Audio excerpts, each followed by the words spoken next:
I have nothing to offer you but my love. I specifically said no geeks. But my mom says I'm cool. Next. Who disrupts my coronation? Everyone has been destroyed because of this freak. I won't allow it! These babies just saved this lame fest party!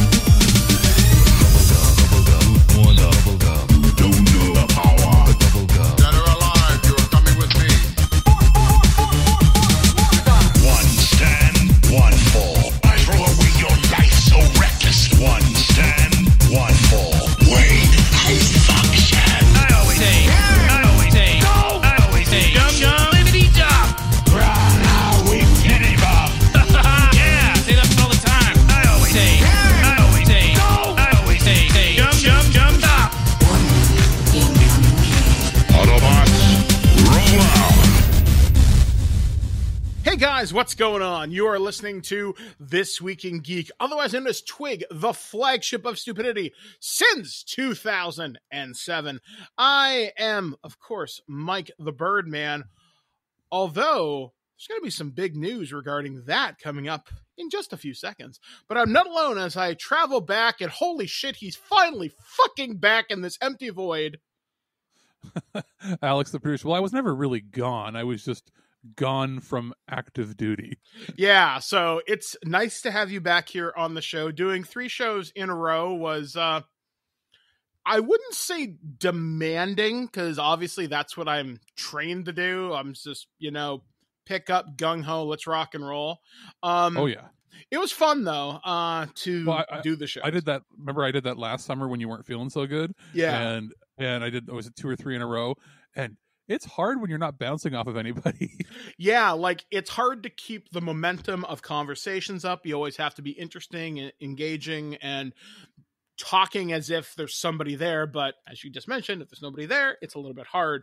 So I hope the Twig listeners enjoyed me ranting at myself for the last couple of weeks. But Alex is now back until the end of the year, until Holiday Gift Guide, which will be our last show of the year. There will be a holiday commentary, which will go live just before Christmas, and then we're not touching microphones till we come back in January. And there's a possibility we may have some pre-recorded things, but you expect our last live show to be, like Holiday Gift Guide. Yeah, exactly. So good stuff. We are rapidly receiving a lot of digital content for that. We've got a lot of neat things. I've received codes on multiple systems. Some stuff I never thought I'd actually ever play before. I got a golf game on the Switch. Oh, that's neat. PGA 2K21. And I mean, you know what? I've never played a golf game, so I'll give it a I think you reviewed it on Stadia. Got it. Yep, and it's surprisingly good. So yeah, it's been a very long time, I think, since either of us played golf, especially like a real golf game, like a simulator. Yeah, so like I'll give that a whirl and see if it's something. And as a guy who can't golf, so yeah, we both were sent Control Ultimate Edition, the version that's going to include the upgrade to next gen consoles, and with the just to talk about for the gift guide, so we can actually review basically what the differences are between the current gen and how it plays on next gen. So expect that once we get our next gen hardware. Yep. So we also got a bunch of other stuff to talk about and look forward to. So we'll be looking forward to that. But as we often do off the top of each and every show, we talk about the week that is and forever shall be in our personal lives. And this comes with some pretty big announcements, as we've been talking about for the last couple of months. The website is in its final stages. It will go live before the end of the month. We are Alex is in crunch mode. Who do I get to complain to? Jason Schreier at Kotaku. It's not going to be this revolutionary magical thing. But the idea behind if you look at our current site, it works okay on browsers. Try using it on a mobile phone. Yeah, it's not great. So I will say this: that the new website works wonders on mobile. and it will be easier to just get to all of our content as quick as you can and listen to them, and searchability is a little easier. Different categories for each of the different shows. Everything's still on the stream that you're used to, so you don't have to change anything you subscribe to. It's just if you want to go to the website, you can listen to all of our stuff like wham bam right away. Exactly. So that'll be launching sometime soon. So look forward to that. We're going to have some new artwork, which has been done by wonderful TWIG fan and longtime supporter, Jen McMyler. So we're always a big fan of her work. She's drawn multiple pieces for me and Blair. I actually have one tattoo that she designed on my right arm, which is my chicken with a sniper rifle. And she did up a version of Red 13 from Final Fantasy VII from the remake done up as First Nation. So I'll be putting that on my body when COVID decides to go away. Exactly. Because I am not going into a tattoo shop in the middle of a pandemic. So no. And yes. Shout out to webmaster and friend Steve at the Geekcast Radio Network and Altered Geek for helping us with some of our rebranding. So you'll see new pod art from us for the first time in 10 years? It's nearly? been a while. Yeah, it's been a while. So I will, a little sneak peek. We are retiring the TWIG logo, and we're getting a new one. So keep an eye out for that. Yeah, so that'll be fun. Our big show, the big launch show, is aiming to be a show that we did with James Rolfe. We recorded last week with him talking about the Universal Monsters, which ends in an odd Adam Sandler team-up movie, and that's all I'll say about that. It was entertaining. It was fun. I'm going to be editing that this week coming, so that'll be pretty cool. I think we threw him for a loop a little bit. But yeah, so that was a lot of fun having James back on the show. There should be more future collaborations between us and him over at Cinemassacre. So, all right. Okay, so something really cool happened to me, and I got to send a huge shout out to friend of the show and longtime friend Andrew Roebuck, who pointed this out to me. So me and him have talked about Alien over the course of the last couple of months, and I did a podcast with him back in September before he had his stroke. But he has been reading the Free League Publishing and Modiphius. For some reason, that word always stumbles me. It is one of those words, though. Yeah. So they did an adventure called Destroyer of Worlds, which is this really cool adventure set on a moon that's about to be invaded by the Union of Progressive People, and shit hits the fan real fast. Now, I reviewed this a couple of weeks ago on the show, thought it was fantastic, but I missed something in that initial review. When I interviewed the developer for this back in May, I had asked them, and I didn't think they'd actually do it. I'm like, hey, could you sneak my name into an upcoming Alien product? And I knew Destroyer of Worlds was coming, but I had assumed that it was already in final print. It was going to go off to the printers and the binders, and that was the end of it. I thought maybe I'd have a chance to be a Colonial Marine or something, because that book wasn't coming till later on this year. Side note, they are hoping to have that in PDF available to people before the end of the year, from what I understand. So months went by. The book had come out. I had reviewed it, didn't think anything of it. Well, Andrew was reading the book the other night, and he sends me a message at like midnight. He's like, Dodd, what? You're in this? What? So he sends a screenshot of his page, and I'm a Colonial Marine deputy who is helping out the kind of player characters. I even have basic stats in the game. I'm interrogating one of the people who you are currently hunting for in that game. So it probably doesn't end out too well for me if you read the adventure. And I don't want to say too much more than that. But yeah, I was like, holy shit, that is awesome. My name is in print to thousands of people across the world. That is fucking awesome. So yeah, big thanks to those guys for putting me in there. I didn't think you'd actually do it. So That's fucking cool. I'm now canon in the Alien universe, but I am most decidedly fucking dead. So, now, I've been teasing this announcement for just a couple of weeks here on the show, or probably a few weeks, about a pretty big personal announcement. And it's not quite my birthday, but close enough, because by the time you hear this, it's Monday afternoon. Hopefully you've had your coffee.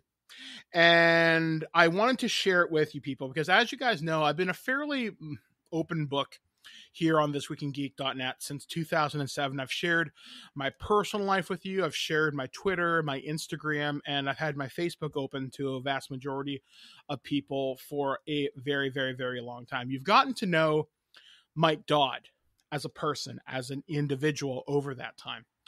And as such, I've kind of just been an open book. And that's where I'm going with this today. Don't worry, this is nothing terrible.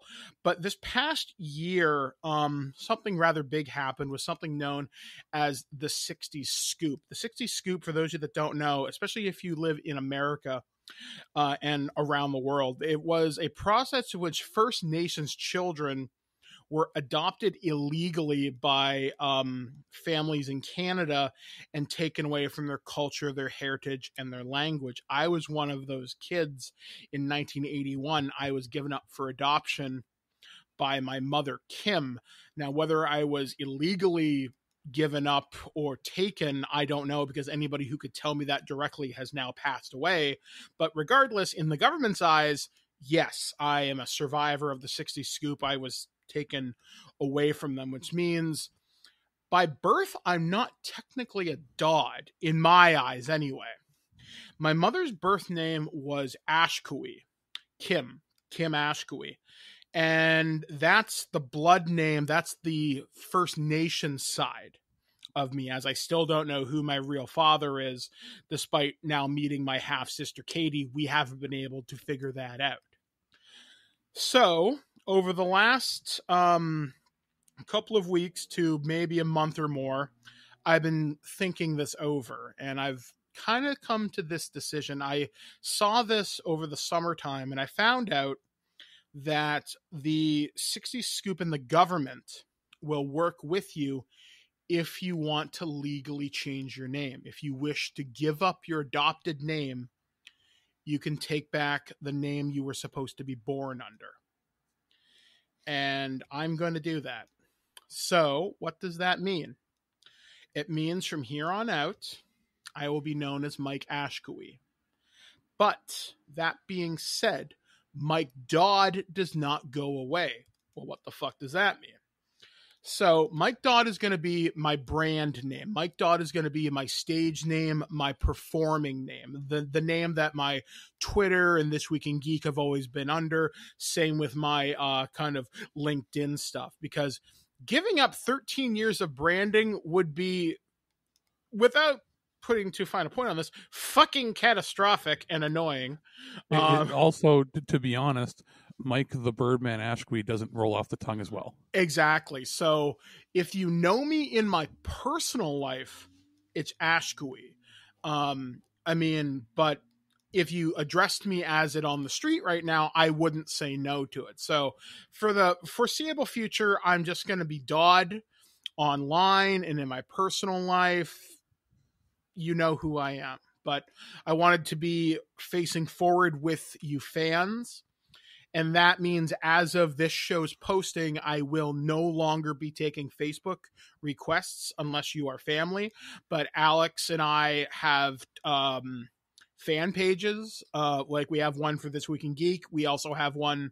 I have a personal fan page on Facebook, which I will be using more often to interact with people. Just needs some TLC to update it, and that can be, your forward facing if people want to contact you as fans. Yeah, exactly. So I will be using my fan page a few times a week just to post memes or something interesting if I want to talk about something. I think I've got like 400 or 500 fans on there. So you can find me very, very, very easily on there. I will be interacting with you as much as I possibly can. But I'm taking my name back for my own reasons. Ashkui feels right. It's the name I should have been given.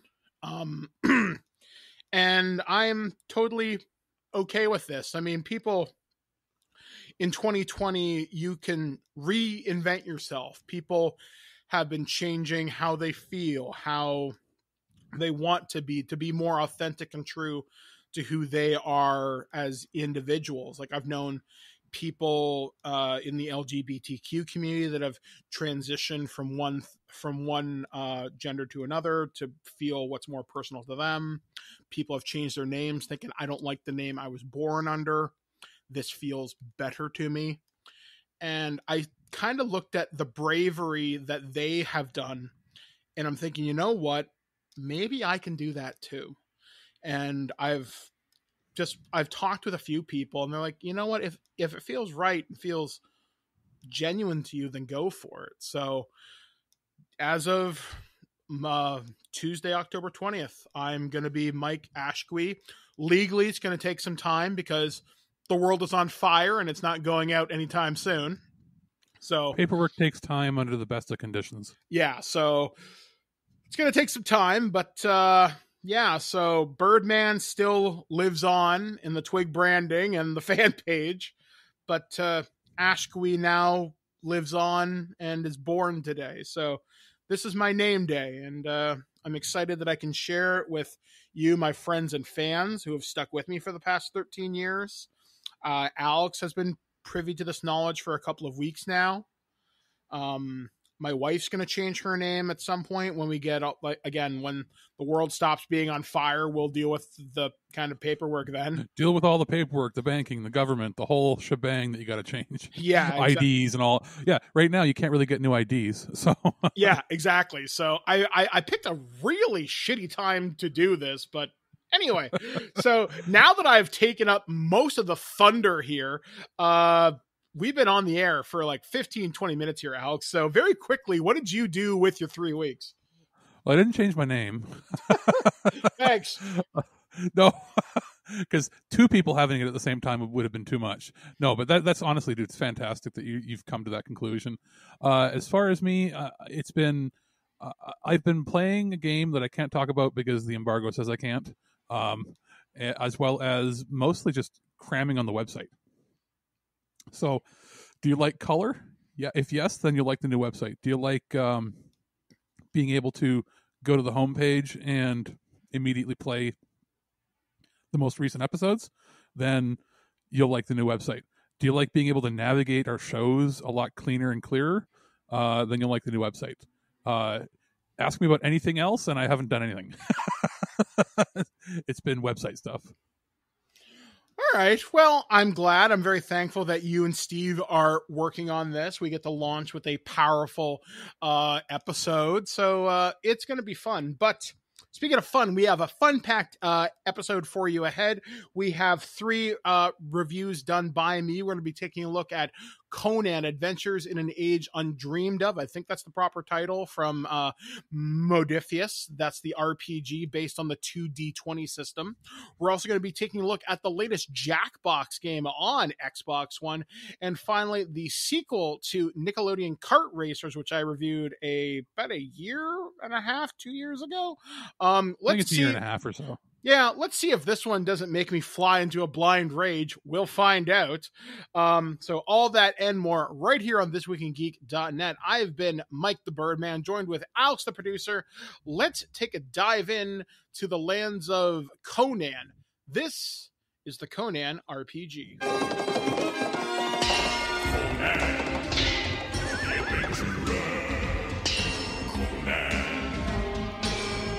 Without fear, he's more powerful than any man. His legend spreads across the land and sea. Conan, the mightiest warrior ever. Hey guys, this is Mike the Birdman here, and I'm here to talk about a special RPG review that I got from our friends over at Modiphius, and I'm going to be talking about Robert E. Howard's Conan, Adventures in an Age Undreamed Of. This game is powered by Modiphius's 2D20 system, which mechanically is a wonderful system. It's the same system that powers Star Trek Adventures. It's pretty cool, and once you get the hang of it, it's something you can literally explain in like 5 5 minutes, maybe 10 if they are particularly not getting the kind of winging of it. So, mechanically, this game is fine, though finding some rules is a little bit of a pain in the ass. I will admit that. You are going to jump around a fair chunk. At 440 pages, it's a little annoying at times, but I'm reviewing the PDF, so if there's a rule I need, I can just type it into the little search bar, and it's a little bit easier to find stuff that way. But let's talk about the game's pitch initially, because this is a game in a book, a complete game. If you didn't buy any of the other Conan source books, you would more or less be fine, unless you wanted to play magic or something else. You can play like a fighter, a pirate, a thief, a diplomat, whatever. You can do pretty much anything you want here. And because this isn't a class-based game or level-based game, it's like skills. You can pretty much mix and match and become anything you want in this world, which provides you with wonderful amounts of flexibility. The problem I see with this game is the source material. And you're going to be saying, well, you could say that about anything, like, say, Battletech, Shadowrun, anything that involves you reading lore for you to buy into it. I think the thing is, with Conan's particular type of dark fantasy, it's not the traditional Dungeons and Dragons Forgotten Realms type of, you're this paragon of heroics. And I did read some stuff in the book where it's like, Conan didn't, for example, do good for the sake of good's sake. He was a mercenary, he was a pirate, he was a thief, he was all these other things in his life before he became King Conan. So your characters can do the sort of same things. In fact, there are rules even there saying where you start off as like slaves and stuff like that. And some of the backgrounds kind of hint at that too. There was like one where like you were cast out of your family, you did something horrible, or maybe you didn't. And it's not very heroic in that regard, but you know, if you're a creative enough role player, you can do pretty much anything. So I think a lot of the buy-in for this game is really knowing the backgrounds of the world of Conan. Like, I only know the TV show and the movies, and even then it doesn't give you a whole history of, like, here's Crimea, here's Stygia, here's Atlantis, stuff like that. And unless you are super familiar with Robert E. Howard's work, I don't know if this game's going to grab a lot of people. And that's not to say this isn't a good game, because I think it's got a lot of really interesting mechanics to it. There's one thing I love. This is a really awesome chart. I'm so going to steal this for like D&D.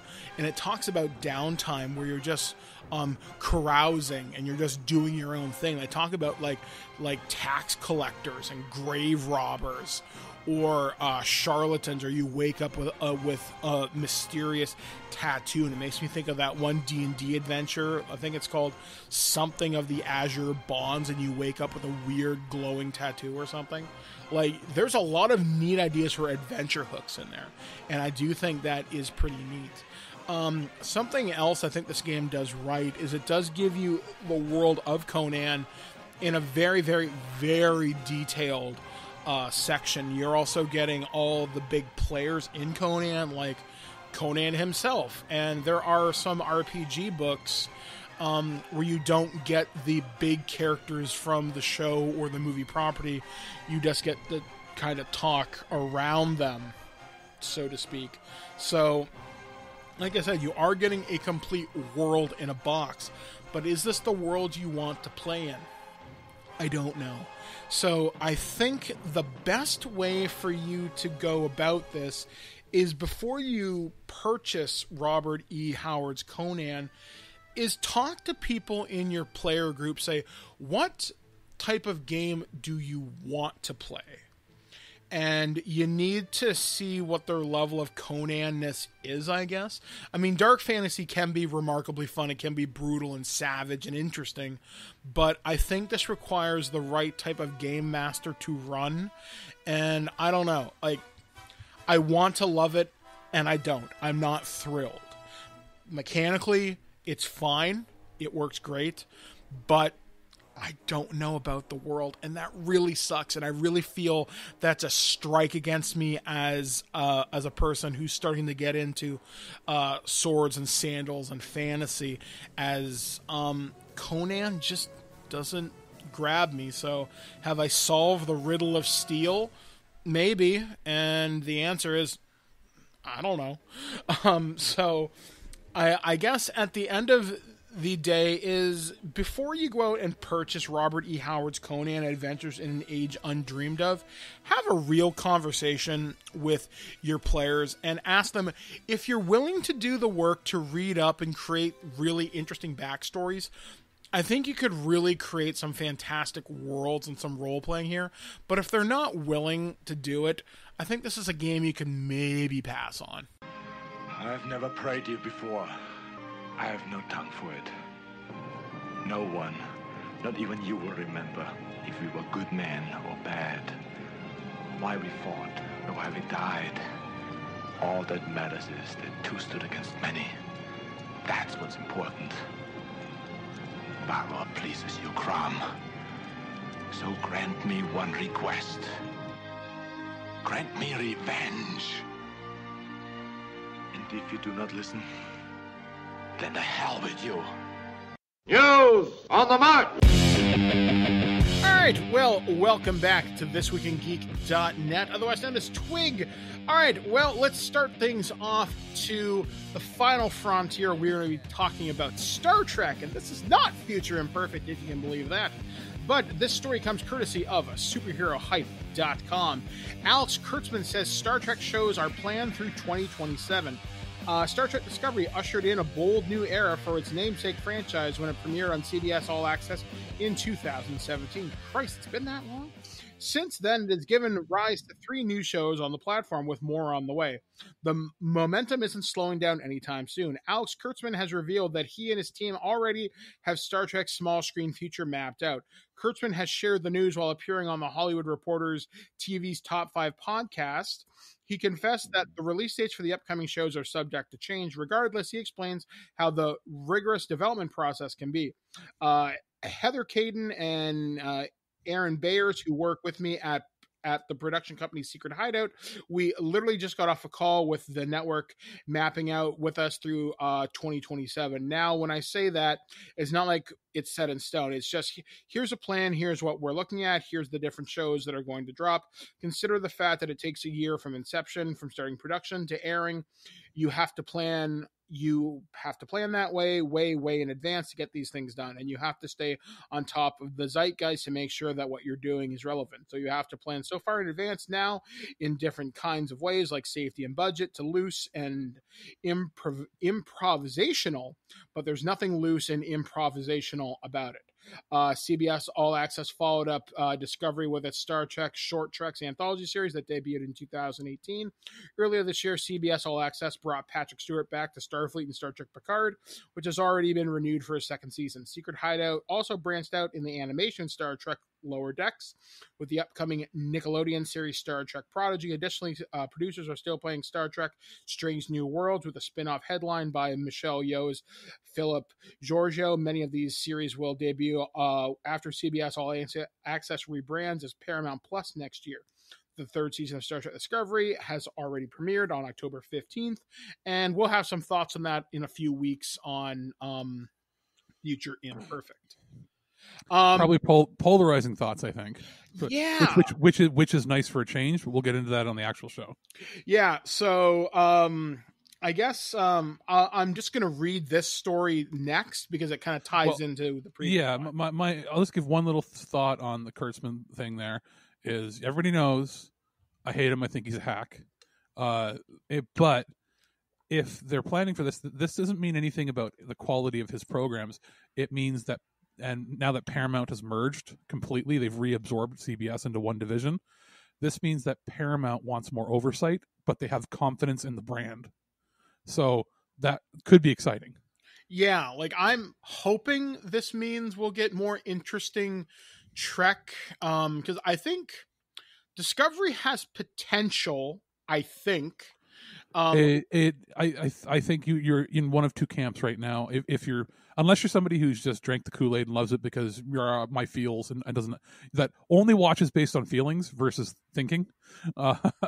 If you're somebody who actually uses their brain when they watch, you're in one of two camps. One, you're optimistic that there's ways you improve it, or you're of the thought of they should just scorch the earth and start fresh. So you're probably going to find people in those two camps. Yeah. After watching the season premiere, a little bit of spoiler for my thoughts for the Future Imperfect episode, I think it's got potential, but when you look at what they've done in Star Trek Past, I've got some concerns. So we'll have to wait and see. Although I am more impressed with Lower Decks than I thought I would be. Which, has Steve released that episode yet on Future Imperfect? Don't believe so. Okay, so there's another spoiler, so that'll be out soon, I hope. There's a Trek show that we ended up liking that we all thought we'd hate. Yeah, so that was a hard write. Now, I'll be honest, I was the only one that hated it to the very end and then liked it. Everybody else seemed to like it halfway through. Yeah, I'm hoping Strange New Worlds does not disappoint because its concept is wonderful. And it's got a really good cast, so we'll wait and see. All right, so this next story also ties into the Star Trek brand. Star Trek Discovery has been renewed for Season 4 with production to begin on November 2nd. Streaming exclusively on CBS All Access in the United States and on Netflix worldwide and Crave in Canada, Star Trek Discovery has proved a tremendous success. It led CBS to sign off on an ever-expanding range of Star Trek spin-offs, with the likes of Star Trek Picard, the upcoming Star Trek Discovery spin-off, Strange New Worlds. In fact, writer and producer Alex Kurtzman recently said they have the next 6 Star Trek shows planned out, which surely includes more seasons of Star Trek Discovery. Star Trek Discovery Season 3 just launched with Michael Burnham and her crew boldly going into the 32nd century. It's essentially a relaunch for the entire series, with the crew of the USS Discovery becoming a symbol of the once mighty Federation in a future where Starfleet has crumbled. The producers have routinely talked about this as the beginning of a new arc for Star Trek Discovery, so it's long seemed with only a matter of time before fans receive news about Season 4. Finally, CBS has indeed confirmed Star Trek Discovery will return for Season 4 and that it will begin production in just a fortnight's time on November 2nd. They've released an official video featuring stars Sonequa Martin Green, who plays Michael Burnham, Doug Jones Saru, both of whom expressed their delight about returning to the sets to begin filming Season 4. They say, and I quote, "I am looking forward to one thing. I always look forward to when we get to come back for another season of Star Trek Discovery." Jones observes, "To be reunited with my family again, the Trek family, the Discovery family, to be able to at least be in the same room again, even if we can't hug each other right away."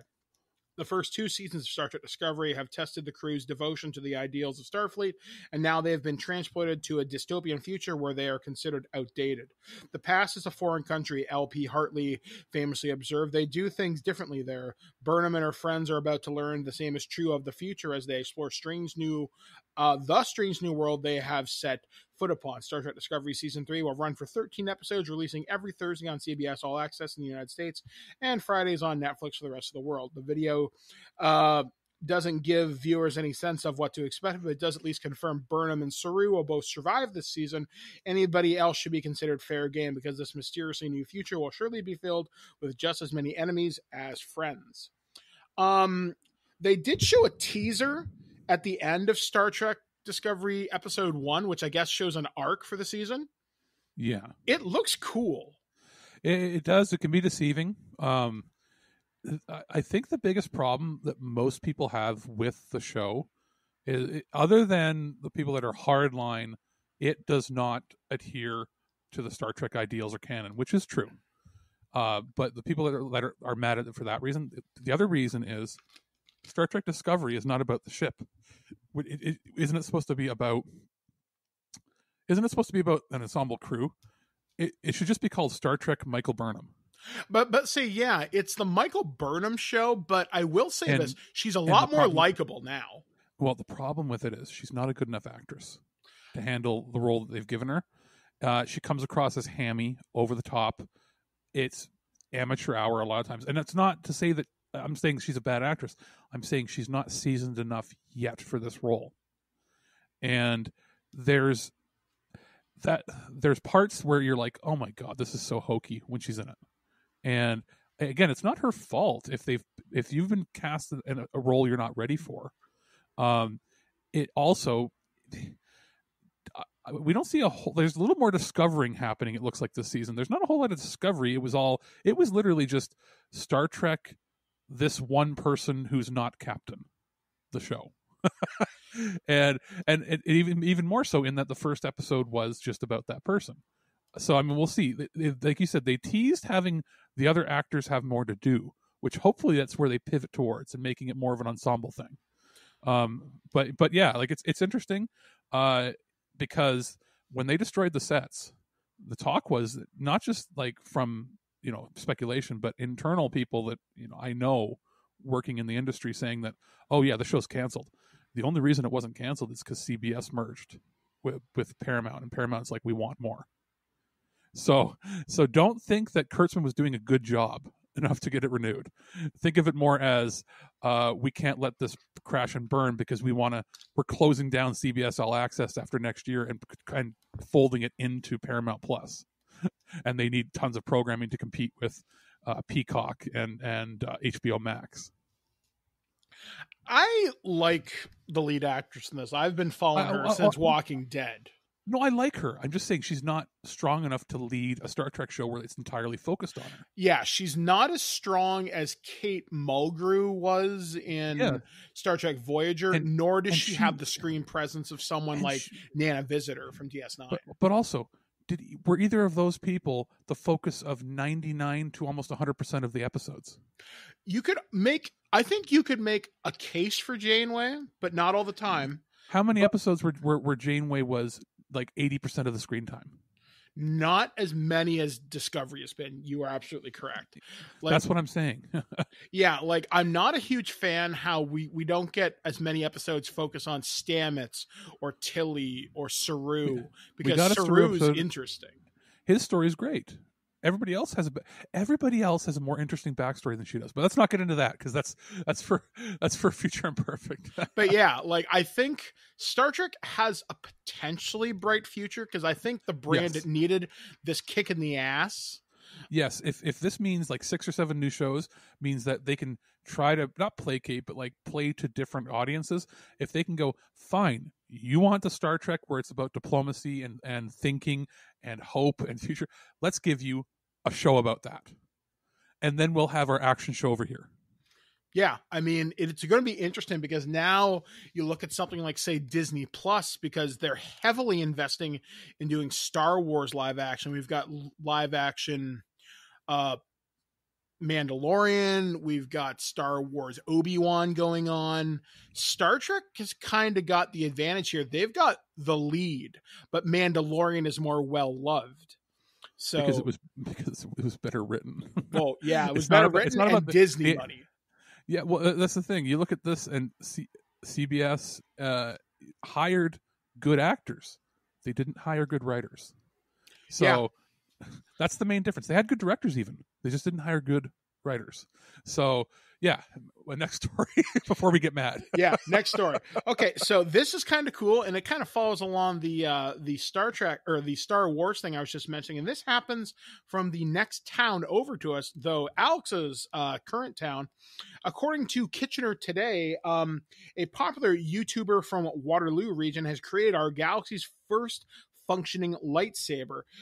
James Hobson of Kitchener is better known as Hacksmith and has over 10 million subs on his YouTube channel. He's produced Never heard of him. That's crazy.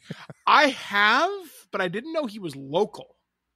So he has produced the world's first retractable plasma-based version of the sci-fi weapon from Star Wars. Hobson and his team used propane gas, burning at around 4,000 degrees to create the retractable plasma beam. Oh my God, that's like those underground acetylene torches that they use for welding. Yeah.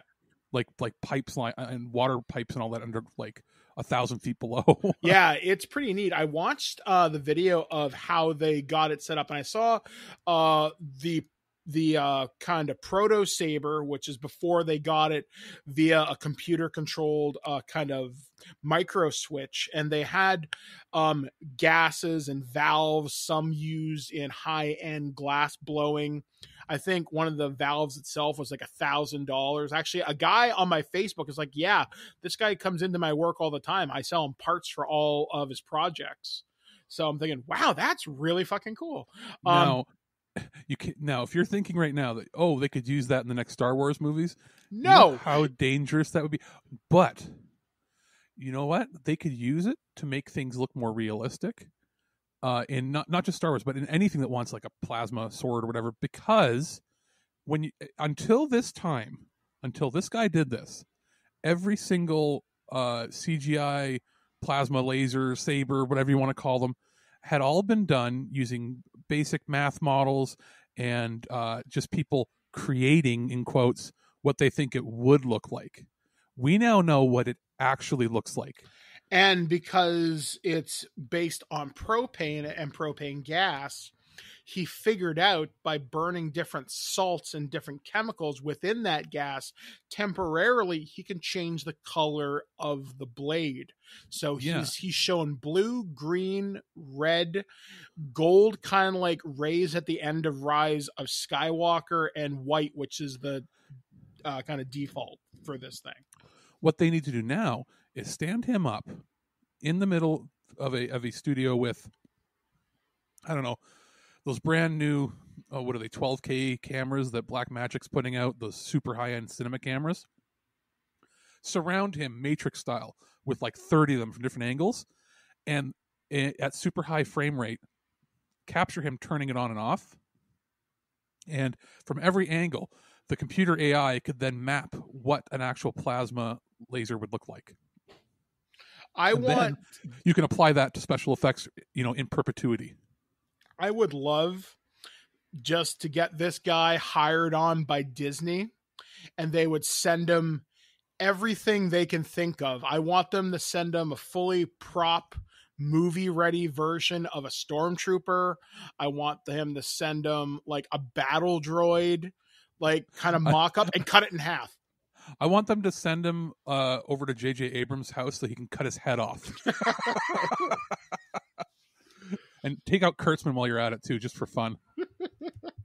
But yeah, like this is impressive as hell, and actually does have relevance to old Star Wars tech. If you look back in Knights of the Old Republic, and I'm talking the old Dark Horse comics from the 90s, the first lightsabers were worn via backpack and were powered via a power cable. And so like a proton pack? Kind of, yes, actually. And that's how the first lightsabers were made prior to 4,000 years before the Battle of Yavin, if I remember my Star Wars Legends correctly. It sounds very cyberpunky. Yeah, actually, that's actually not too far off. But yeah, like that's incredibly cool. I'm very happy to know this guy is local to our region. I can imagine now he'll be really hard to get a hold of for an interview. Well, I'm just glad that he said 10 million subs he's got. Yeah. 10 million subs. I'm just glad it's not somebody, their entire channel is, I'm going to sit here and react to people chewing bubblegum or whatever other garbage you see popping up on YouTube all the time. It's, I'm going to react to something else that's cool. And then they get 1 million or 2 million subs.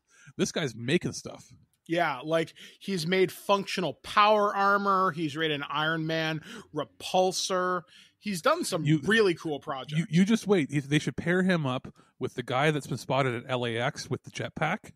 Oh, and we could literally have a Rocketeer / Jedi flying around chopping up planes, or literal Iron Man at some point. Yeah, it's like oh boy, so we have our first supervillain, and what does he have? Well, he has a jetpack, and he's been taking down planes over LAX with a lightsaber. You're flying in, and you look out the window. You're like, something's not quite right, and this guy looks at you, and just cuts the wing off.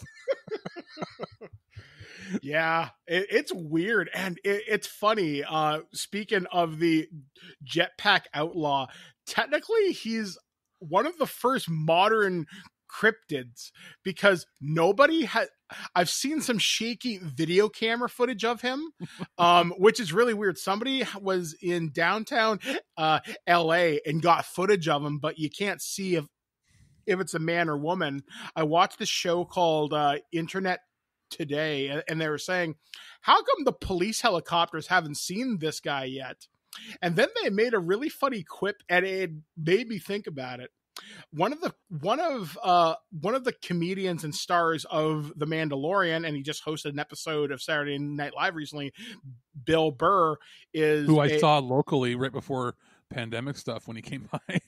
he is a helicopter pilot, and he flies out of a Los Angeles based airport. And they made a joke on Internet Today, like, wouldn't it be funny if Bill Burr was the one to break open the case of the jetpack outlaw? They're like, God, yeah. He catches him. Hey, look at this fucking guy. I think that'd be fantastic. So Bill Burr, please save us from the jetpack and the eventual lightsaber wielding villain of Los Angeles. On to our next story. What would we call him, like Sky Knight or something? Wouldn't that be fucking cool? Oh my lord! No, I'd rather just use it to clear traffic on the freeway. Just go down the 405, just cut shit up. Just put him on. He gets on some rollerblades and then puts the jetpack on and just slides down the road, and he just cuts up cars whenever somebody tries to cut out of the lane. It's just sliced in half. All right, this next story Alex found for me, and this one comes courtesy of the Hollywood Reporter. So after a sojourn in the Pacific Northwest, Dexter is headed back to Showtime. The premium cable outlet has ordered a 10-episode Dexter limited series that will reunite star Michael C. Hall and original showrunner Clyde Phillips. The show will be a continuation of the original 8-season series, which ended in 2013 with Hall's Dexter Morgan going on a self-imposed exile as a lumberjack and living a solitary life. It had a really, really bad final season or two. Yeah, so I've heard. The first 4 seasons were fantastic and followed the books, and that showrunner left after the 4th season. He wanted to end the show. Oh. And then they said no, and then they had another season with what was okay, season 5. Season 6 was like, ugh. And then season 7 was like, first half was good, and then the last half sucked. And season 8 was like the worst jumping the shark thing you could ever imagine. And people were like, that's how it ends? I think they're bringing it back because they're like, well, we need programming, and maybe we can make people forget that everything, other than a few pieces from seasons 5 and 7, everything after season 4 was crap. Maybe we can make people forget that. So, according to this, production is scheduled to begin early next year for a planned fall 2021 premiere. Dexter is such a special series, both for its millions of fans and for Showtime, as this breakthrough show helped put our network on the map many, many years ago, said Showtime Entertainment President Gary Levine. We would only revisit this unique character if we could find a creative take that was truly worthy of the brilliant original series. It better not be toned down, because it was a dark show. Yeah, I'll be curious to see how that survives in 2020. He goes on to say, well, I am happy to report that Clyde Phillips and Michael C. Hall have found it, and we can't wait to shoot it and show it to the world. Phillips served as the showrunner for the first 4 seasons of Dexter, leaving in 2009. During his tenure as the show earned 3 Emmy nominations for Best Drama Series, 4 Writers Guild Award nominations in the same category. He signed an overall deal with Showtime and CBS Television Studios earlier this year. Hall, for his part, received 5 straight leading Emmy nods for playing Dexter and won Golden Globe and SAG Awards for the role in 2010. His recent credits include Netflix's Safe and feature The Report. Phillips Hall will executive produce Dexter Limited Series with John Goldwyn, Sarah Colton, Bill Carano, I think, and Scott Reynolds. I've never gotten into Dexter. I'm curious. I honestly think you would like it, and I think you and Blair would like it, because it mixes like the murder mystery aspect. And for those that maybe are too young or aren't initiated, it's about a guy. Killer? A serial killer who has sociopathic and or like even in the show, he's on the spectrum of not understanding emotions at all. And his father, when he's a kid, his adopted father, realizes that his father was a detective, and he's like, I see the signs of somebody who could be a murderer, and tries to sort of stop him, but then sort of train him into basically how do you fit in with people while suppressing the emotions. His father dies at a certain point, so he then becomes a serial killer. But his solution to being a serial killer is, I'm only going to kill serial killers.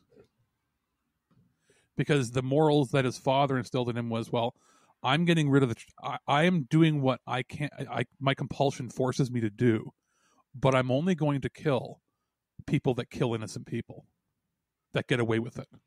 So, like, he finds people that the police can't find and kills them himself. And all the while, he works as a forensics investigator for the police.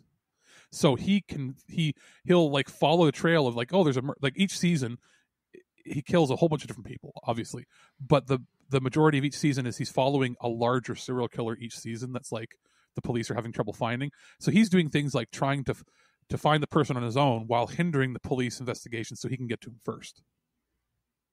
Interesting. I'd check that out. That sounds interesting. And the first episode is darker than the rest. Like, it's pretty, like, he's like, and he kills people like pretty grisly, but then they tone him down a bit. But each season has a really interesting character arc or story, and he slowly, over the course of the first 4 seasons, becomes more humanized. He actually learns to like feel emotion and love, and then it goes sort of, it gets a little weird later on. But the best season being season 4, where the serial killer he's trying to kill is played by John Lithgow, who in the very first episode of that season, it shows him and a lady sort of getting undressed, getting ready to go into a bath, and it looks like they're married or something. Well, it turns out she doesn't know he's there. Oh. And he grabs her, pulls her into the bath, and then slices her leg open. And while they're in the bath together, he uses a mirror to watch her face and watch her die in front of him while he's holding her. Jesus. And so that's how each season generally opens up with a crazy murder or crazy serial killer that you see them do it. And then it's about figuring out what their pathology is, and then how is he going to catch them? Okay. It's really good. All right, that's pretty fucked up. I'm interested. Color me curious. I mean, John Lithgow, people like our age, for the most part, only think of him as like Third Rock from the Sun or comedy. Mm-hmm. But it's like he's a legit dramatic actor. Yeah, like he's played bad guys in a couple of movies that I've seen. So. Raising Cain, wasn't he in Cliffhanger as well? Yeah, Cliffhanger, and I think he was in another movie as well where he played a bad guy. So don't discount Dr. Dick. He can be a sadistic bastard. Yes. All right, so this last story comes courtesy of Gizmodo, and doesn't surprise me, but it surprises me that it's this big one. So according to them, theater chain AMC might be totally broke by the end of 2020 and require additional sources of liquidity or increases in attendance levels to survive. The company disclosed in a financial filing on Tuesday. AMC wrote that it expects its cash reserves to be largely depleted by the end of 2020 or early 2021, given low attendance and delayed movie release schedule during the coronavirus pandemic. If those don't change and AMC doesn't appear to be holding its breath, the company says it may pursue options such as additional debt, equity financing. It's raised $37.8 million to date, renegotiation with landlords, asset sales, joint ventures. However, it added that there is significant risk that these potential sources of liquidity will not be realized, or that they will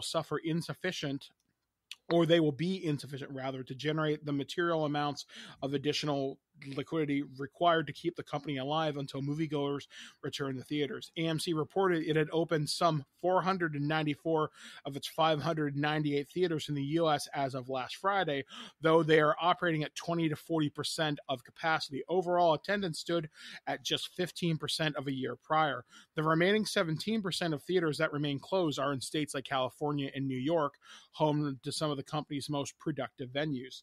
The last big theater release was was Christopher Nolan's Tenet, which made over $300 million globally, but its domestic box office was dismal, a strong indicator that the U.S. audiences remain very wary of returning to theaters until their safety can be assured. According to CNBC, there are only 4 big movies scheduled to release in theaters by the end of 2021. The Croods, A New Age, Free Guy, Coming to America, and Wonder Woman 1984. None of those films is coming to a theater earlier than late November, and it's entirely possible they could be delayed again. Many movies are still coming out, but releases have shifted to on-demand or subscription streaming models rather than theater first. Didn't Wonder Woman get pushed already?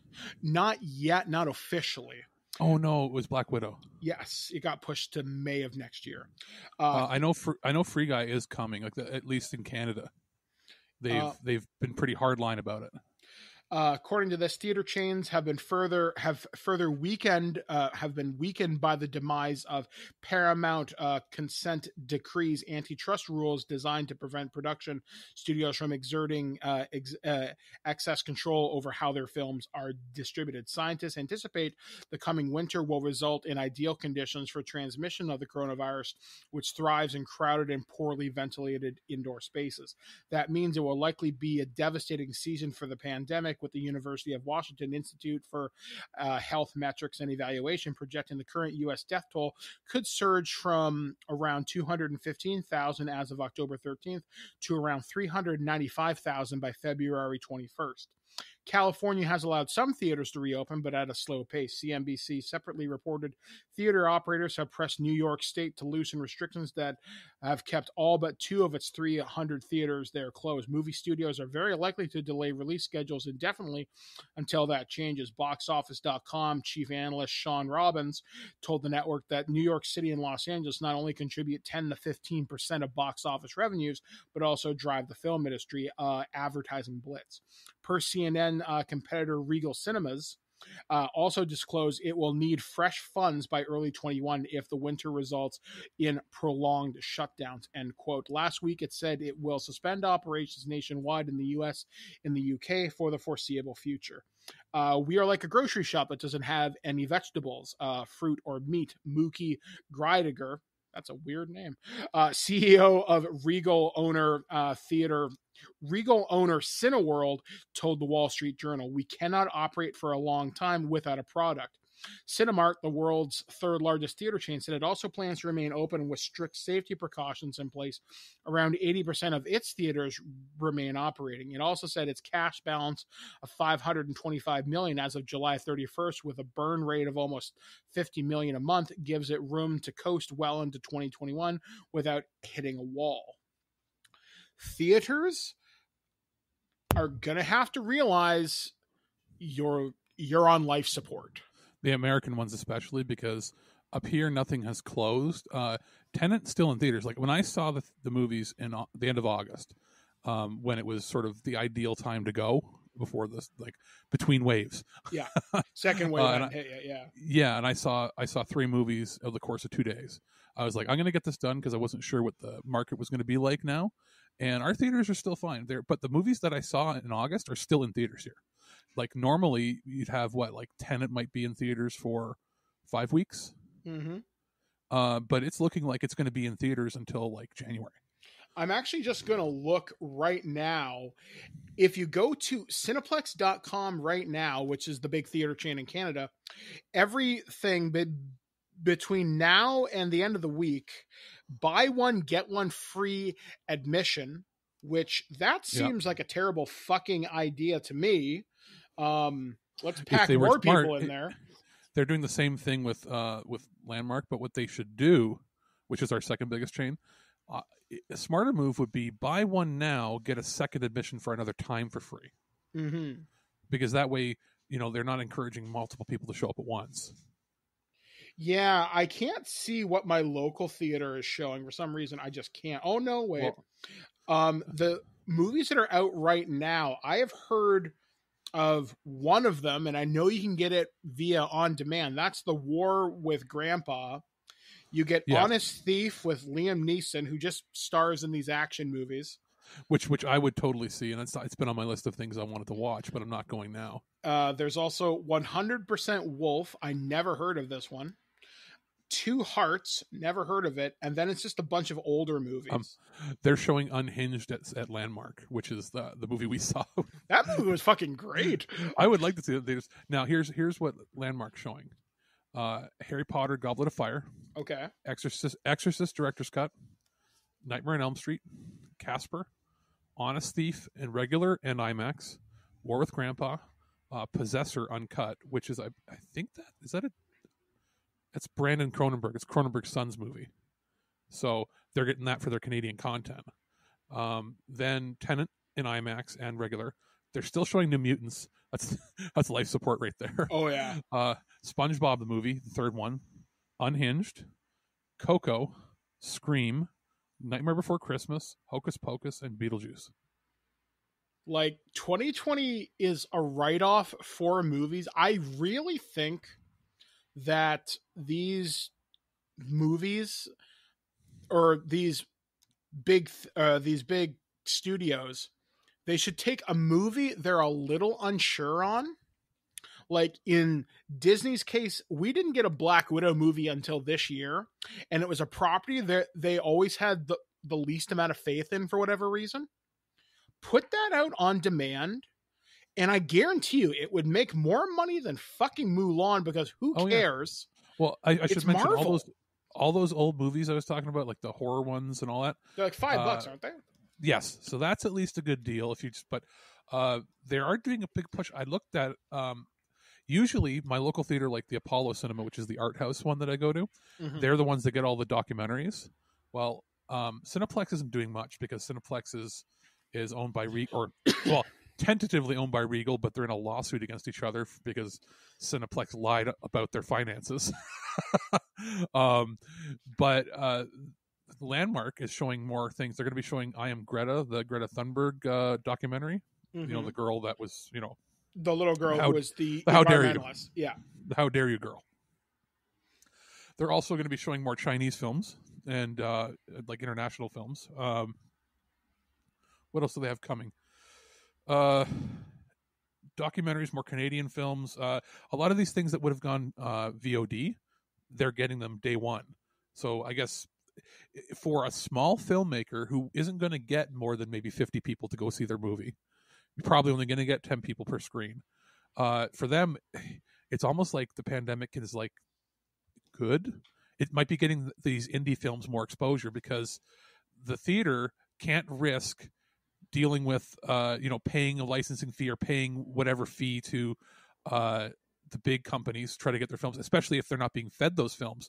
They're now going to these independent companies, like these smaller distribution companies in Canada, going like, hey, what do you got for us? What Canadian stuff do you got? Because generally when they show Canadian films, there is a tax write-off involved because they're showing Canadian content.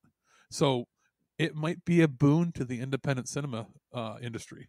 Hey, maybe that guy that we don't like will start making a bunch of movies. My arch nemesis? Yeah, maybe he'll start doing something, but he can't fly in his buddies from the States unless he sneaks across the border. For all we know, he talked to some other Bond villains and caused 2020. Wouldn't surprise me this year. But yeah, New Mutants, like there's no way New Mutants would still be in theaters. It would have gone in theaters for a weekend. It's been in theaters since August 28th, and it's still there on prime time. And they are still showing in some of the theaters Bill and Ted Face the Music, which is fantastic, by the way. So yeah, like it's a mixed bag. I still plan on seeing a couple things. I'll see Free Guys if things aren't closed. Like I'm keeping an eye on how things are. Like I'm giving it like 3 or 4 weeks, and we'll see what it's like in the news here. And if everything starts to die down, at least locally, I might get a chance to go see something. If not, I have no problem waiting until the new year. Yeah, like I won't be going to a theater until minimum now I'm saying March, and that's for Ghostbusters. That'll get pushed. Guaranteed it'll get pushed. Oh, probably. Well, it might get put, but they might actually come to the realization that the American market is just doomed currently. And they may just go, fine, fuck it, worldwide release except the US. Because they're going to have to make their money somehow. And most of these companies, excluding AMC, have cinemas outside of the States. So it sounds like Hollywood can only punish the world so long before they go, hey, we need to make our money. sorry, America, you're going to be second class right now till you get your shit fixed. Because obviously, Tenet made its money back and then some by going to the worldwide cinema. If they had waited for the American release, it would have doomed it. So, maybe it's going to make people in the States realize that they're not the center of the universe. I mean, I want the world to obviously get better. I want people to be healthy and safe, but most other countries are. Yeah, most other countries are getting better. It's just not the States. We're experiencing issues and fallbacks and setbacks. Every country is, but not to the extreme that the States is. Yeah. So you can't just wait for the States to recover. The world has to move on. Yeah, like it's unfortunate, but leadership. In fact, there was something that was published by the New England Journal of Medicine, and they don't publish op-eds very often. I think they've done it 4 times in their 200 plus year publication history, and they don't name names, but it's pretty obvious. They're like, the leadership of this administration is not the greatest. In fact, we can't give you exact numbers, but because of things not being great, more people have died than what should have happened. And unless we take care of the current health crisis, other industries and businesses will suffer as a direct result of incompetence. Yeah. And it means I was not trying to be callous with what I was saying. All I was saying is that we're in a global world economy now, and it's not America first, the world second. It's the world first. America's a part of the world. And if America isn't ready to come to town with everybody else, then we're just going to move past them. And why do you think Disney Plus and all these apps are global apps now? Well, Netflix proved it. Netflix proved that the American audience means nothing when they can have 50 million subscribers worldwide or more. Yeah, and there was even talk at Disney recently how they're going to be focusing on streaming for the foreseeable future. Good. Yeah. It makes sense. What I see them doing is going, hey, here we have a new movie coming out. We're going to release it in theaters worldwide, but America's not ready, so America's not getting it. If America wants it, you can do it VOD, but you're paying that $30. Yeah, I mean, ultimately, that's the way it'll have to go. It'll be day and date, and they'll go. And that's what proved it that would work like that was not the Trolls movie or anything. Was Scoob did pretty good, I think. Scoob did that. No, Warner tested it, but what proved it would work was the independent cinemas with Bill and Ted. Bill and Ted had a cinematic release in limited cinematic release in most of Europe, wide cinematic release in Germany and Canada, and at the same time they did VOD, and it made money. And there was no issues, so it can be done. Like they have to just look at it and go, hey, the real money is in worldwide distribution, not just the States. It used to be domestic is where they made their most money, but now they're coming around to it and going, hey, that's not going to be the case right now. It might not be the case for a year or more. If Trump gets in again, it might not be the case for 2 years or more. So it is what it is. Yeah, so we will wait and see what happens. So anyway, guys, that's pretty much going to do it for this edition of the Nerd News. But we're going to take a break here, and we're going to switch things over to something a little bit less serious, a little bit more goofy and children-friendly. This is going to be my review of the newest edition of the Nickelodeon Kart Racers franchise. We'll be back, guys, right after this, only on ThisWeekInGeek.net.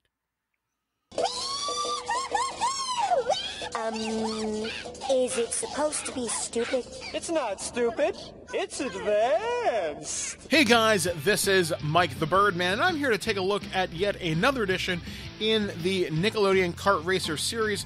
This is Nickelodeon Kart Racers 2 Grand Prix. This one is coming to us from Bam Tang Games and GameMill Entertainment. So I took a look at this game a little while ago, or at least the first one anyway, and I hated it. I hated my life while I was playing it.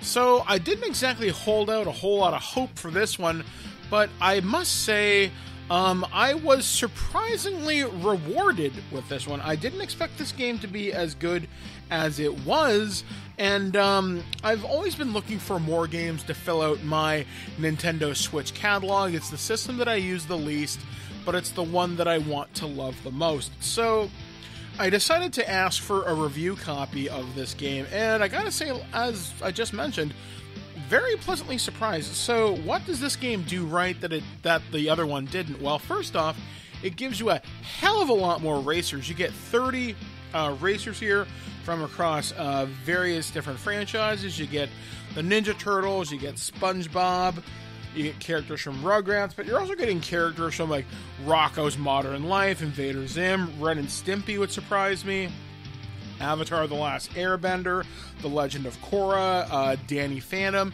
and Cat Dog, because why the hell not, among a couple of others. So there are 30 playable characters, but there's a lot more included in the game as sort of support characters. So one of the things they do in this one that's different from the last one. In the last one, your slime meter was used primarily as like a turbo boost. Here, it's used to access a crew chief ability, and that can be anything from like a turbo boost to an offensive weapon, or in my case, I think it was Filbert from Rocko's Modern Life, and he activates a shield which can protect you from most attacks for a brief amount of time, but you also get a passive, active defense and offensive one. The ones I picked were Gary from SpongeBob, where he would gather more slime for you, which would then in turn power my abilities. And then I also picked, I think it was Eugene, I'm not sure what franchise he's from, but he gave me the ability whenever I got hit by a player projectile, I would temporarily gain a speed boost to get me back in the race. And I primarily played with Raphael from the Ninja Turtles. But you also gain a different variety of kart customizations, not unlike the Mario Kart franchise. Like you can do wheels, engines, stuff like that. Some of it's cosmetics, some of it's not. Some of it is stat changing. And what you get here is what I would call baby's first Mario Kart. There's like 8 cups, and each of them are like 4 tracks each, and it's pretty fun, pretty challenging, all things considered. This isn't the greatest reinvention of the wheel, but it's definitely good enough for younger kids. This is something I had a surprising amount of fun with, and was actually decently challenged at times. I would even call the AI cheap at some points, but if you get a really good rhythm, you can really do some fun things. One of the things you can do is you can do the challenge mode, which allows you to unlock additional characters and support characters. And there are boss battles in there. Not as in-depth as, like, say, Crash Team Racing, but you beat them. There might be a set of conditions attached to them. I didn't unlock too much here just because I'm just not that good for some of these things. But I did get Danny Phantom, and I just had to beat him, and he is an asshole. But I did have fun with this, a lot more than I thought I was going to. I did play this on the Nintendo Switch, and I couldn't find an online game, and I did let it sit for about 5 minutes, so I wonder what the player population is on my particular platform. Now, I was playing pretty late on the weekend when I did do this, so I don't know whether that's representative of the final gameplay experience there. There is a battle component, nothing you haven't seen before. But the thing that I do like about this is it does pull a lot from Nick's history. Things from Rugrats, Hey Arnold. There's even a level from Ren and Stimpy where it's based on the Royal Canadian Kilted Yaxman. So that was a nice touch if you're a bit of a dork that way. I mean, overall, Nickelodeon Kart Racers 2 Grand Prix, if you bought this for a younger kid or someone who just enjoys the kart racing genre, who isn't super competitive, you might actually get some fairly decent mileage out of this. There is a lot to unlock in this game, and some of it is fairly challenging in that regard, and it's not going to overwhelm you, and that's what I think I do appreciate about this. If this game has one negative quality, it's that there are no voice samples. Considering the game's budget price, I'm not surprised. I guess if you want to keep costs down, you have to cut a corner somewhere, and that's the corner here, and that's really unfortunate. Also, Where's Jimmy Neutron? I would think those characters would be pretty easy to bring over, but I guess it probably comes down to license agreements. It also would have been cool to get the Real Monsters people. But hey, maybe we'll get a Nickelodeon Kart Racers 3, and honestly, I wouldn't mind that, especially if the series continues to improve in its upward trajectory. So I'm actually going to give Nickelodeon Kart Racers 2 Grand Prix a recommend for younger players. If you're a person who's maybe a little bit older, a little bit more experienced in games like Mario Kart, if you can find a way to rent this, maybe give it a whirl. I think you'll be pleasantly surprised by it. As a show of gratitude for your service in the past, here's a sandwich. But... Thanks for coming, everybody! No, Good night! No! Wait! What? You got your sandwich? What makes you qualified to be a reporter? I'm willing to violate anyone's privacy for my personal gain and then claim with a straight face that the public has a right to know. By the hand of Zeus, what manner of deviltry is this? I love fake alien poop day. Alright, we are back here on ThisWeekInGeek.net. Alright, it's time to dive into the strange and the unusual things that have happened around the world this past week. This is the weird news, only on ThisWeekInGeek.net. Alright, well, let's start things off by going to Vice.com. And this article starts off with... Canadian returns stolen relics from Pompeii after 15 years of bad luck. The woman says she has battled breast cancer twice and her family has struggled financially since she stole the artifacts. A Canadian woman returned ancient artifacts that she stole 15 years ago because they gave her bad juju. In 2005, a woman identified as Nicole by Italian newspaper, not even going to try and pronounce this, traveled to Pompeii in southern Italy, where she helped herself to two ancient white mosaic tiles, a piece of a ceramic wall, and fragments of an amphora case. The relics are remnants from the ancient city that was buried under volcanic ash after Mount Vesuvius erupted in AD 79. This year, Nicole returned the artifacts along with an apology letter to a travel agent in Pompeii. The agent took the contents to the local police. I was young and stupid. I wanted to have a piece of history that no one could have, Nicole, now 36, says in the letter. Nicole has since blamed her heist on years of terrible luck, including 2 battles with breast cancer, a double mastectomy, and her family's financial struggles. We are good people, and I don't want to pass this curse on to my family or children, the letter says. Forgive me for the gesture I made years ago. I learned my lesson. I'm asking for the forgiveness of the gods. Nicole then writes that she plans to visit Italy soon so she can apologize in person. Please accept these artifacts so that you can do the right thing for the mistake that I made, Nicole wrote. I'm so sorry. One day I will return to your beautiful country to apologize in person. Nicole said 2 friends also took little pieces from Pompeii. A letter from the pair listed as Alastair and Kimberly G also arrived in the country or in the area recently. I give you back these stones that my wife and I took while visiting Pompeii and Vesuvius in 2005, the second letter says. We took them without thinking of the pain and suffering of those poor souls felt during the eruption of Vesuvius and the terrible death they had. Alastair and Kimberly write. In the letter, the couple admits they made the terrible choice by stealing. We are sorry. Please forgive us for making this terrible choice. Pompeii Archaeological Park told CCTV News in a statement that the artifacts have been returned to their original home. The park also said Nicole's actions aren't exceptional. People frequently send packages with stolen objects from the site, as well as apology letters claiming the artifacts stolen harbor bad luck and misfortune. There are about to be 100 similar letters at the site from all over the world today. I've heard of this before. Don't fuck with the ancients. Yeah, well, there's something about that. Like, I hear especially when anybody steals anything from Greece, terrible fucking things happen.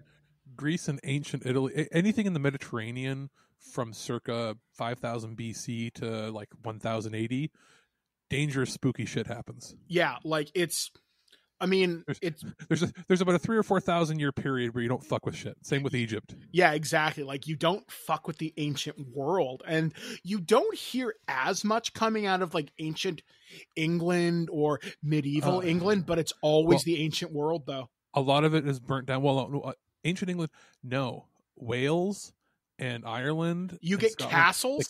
the Celtic areas, you don't fuck with the Fae, you don't fuck with the runes, you don't fuck with the really old stuff there. We're talking pre, like before the Norse came, before the Saxons. Like we're talking, the same time period, thousands of years ago. You don't fuck with that shit. Same with Northern Europe.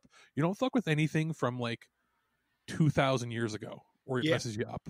Yeah, like there's something about it, and whether you're a superstitious person or not, it's not something I would want to risk. I mean, I remember a couple years ago when we covered the story about mummy juice, and I think last 2 weeks ago, I think I covered a story about they uncovered a bunch of artifacts from an unsealed tomb. And I'm thinking, this is 2020, man. Please stop.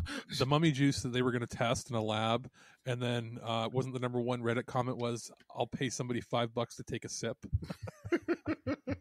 I think somebody did. And that's how we got 2020. Yeah, honestly, it would not surprise me because no.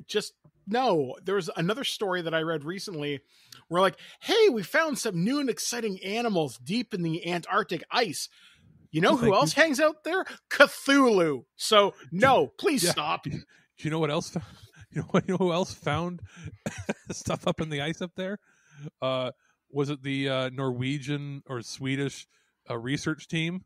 And it didn't end so well for them. It didn't end so well for It didn't end so well for them, the Huskies or the Americans. Yeah, so please learn from people. Don't fuck with the ancient world. Don't fuck with things in deep ice. In fact, just stay at home. That's what people have been telling us for months. Do you want a Genova? Because that's how you get a Genova. Exactly. Do you want it? All right. This next story comes courtesy of the AV Club. And according to The Advocate, an 11-year-old piloting a school bus led local cops. By the way, you're welcome for these next stories. Oh, thank you. I dug deep. An 11-year-old piloting a school bus led cops on a joyride chase through the streets of Baton Rouge over the weekend. Not only that, but the kid, who per the article was so small he apparently had to stand up to reach the pedals, managed to evade the police for over half an hour, swerve around multiple spike strips, and flip off the damn lawmen along the way. At one point, the boy reached his hand out the window, made an obscene gesture towards the pursuing officers, recounts reporter Leah Skeen. Although we can in no way condone the child's reckless behavior, we can't help but concede it was pretty badass. Eventually, the kid crashed the bus into a tree and was peacefully taken into custody with no injuries reported. It is unclear whether or not the anonymous child still remains in juvenile detention, but if so, we think it's safe to say he's the most respected kid on his cell block right now. I saw this pop up on my Facebook feed a few days ago. And I remember thinking, this kid's got to be teeny tiny if he has to stand up to reach the school bus pedals. They'd be like, pull over, kid. Fuck you. Fuck you, pig. And what gets me is he's driving a full-size school bus. This isn't a short bus. So, like, it's harder to maneuver around things. And he's getting it around spike strips and all this. And it's like, what's going on? GTA, motherfucker. That's where he must have learned how to drive. Oh my god. Find out the kid's been playing like real racing and all this stuff. I've been home. All I've been doing is playing simulators. I have trained for this my entire life. Like, if I was the cops, like, you're got to be terrified for the public safety factor, but they have to be killing themselves laughing behind the scenes going, oh my god, this kid lasted for longer in he that's like OJ length. Oh yeah. Like the amount of time that they were in pursuit is like used to make the news. Like, most pursuits are like 2-3 minutes. How many pursuits go beyond like 30 minutes? And it's a school bus with a child driving it. That's epic level shit. That's the stuff you talk about as a police officer for your career, like for the rest of your life. Oh yeah, like that's the sort of war story that would get passed around the room. But if you were the officer on duty, you would be recklessly made fun of. Oh, and also terrifying because you got to worry about. But the thing is, it's horrible what happened. I'll give kudos to the kid. He didn't hurt anybody. He sounds like he only damaged the vehicle itself in a tree. Mm-hmm. The fact that he didn't hit anybody else is kind of miraculous. Man, and he's not going back to school, so he can't bathe in these accolades. What if he was like, what if the whole reason was they're driving and he's like, I don't want to go to school. We've had a COVID outbreak. And they're like, you have to go. We're not shutting down. And then he's like, I am not going to school. And he takes, and now he doesn't have to go. He's a modern day Robin Hood. I love it. This next story certainly makes me scratch my head, but this one comes courtesy of Futurism.com. Trump implies that the U.S. military could defeat aliens if they show up. Trump is going to have a good, strong look to see if there are UFOs. President Donald Trump is not entirely sure why the Pentagon has an ultra-secretive UFO program. In a Fox News interview over the phone last Sunday, Trump was asked about why the Department of Defense has set up a UFO task force. So, Mr. President, are there UFOs? Anchor Maria Baratomo, I think so, asked him outright. Well, I'm going to have to check on that, Trump said. I mean, I've heard that. I've heard that 2 days ago, so I'll check on that. I'll take a good, strong look at that. But instead of stopping there, Trump went on to boast about the U.S. military in an apparent threat to any extraterrestrials who might be out there. I will tell you this, we have now created a military the likes of which we have never had before, he said, unprompted by the anchor. Russia, China, they're all envious of what we have, all built in the USA. What are we to make of this complete non sequitur? Is Trump menacing alien military might, as popular mechanic speculates? Or is he threatening other nations that could possibly be behind the sightings of unidentified aerial phenomenon by Navy pilots? He sounds like the general and half the people that were in Mars Attacks. We gotta nuke them, and we gotta nuke them now. We're better than everybody. And then I'm just waiting for somebody to just go and just vaporize the shit out of them. He also goes on to say, it certainly wouldn't be the first time that Trump has tossed out hollow threats at other world powers, more based on his current mood than actual evidence. The Pentagon's task force was made public back in August with the task of investigating the sites of such UAPs, or unidentified aerial phenomena. The program had been in operation for many years before that, but remained shrouded in secrecy, as detailed in a bombshell New York Times report back in 2017. In April, 3 videos of such UAP encounters were declassified by the Pentagon, which we did talk about on this show, with the Navy confirming they were indeed authentic. Trump has said in the past he's skeptical about the existence of UFOs. In a June 2019 interview with ABC News, Trump acknowledged that he had meetings to discuss the sightings, but he didn't really think that UFOs are real. He's like, do I believe it? Not particular, Trump said. Maybe another possibility is just as likely. We're again trying to imbue Trump's strange musings with meanings, but ultimately a futile task, as history has proven again and again.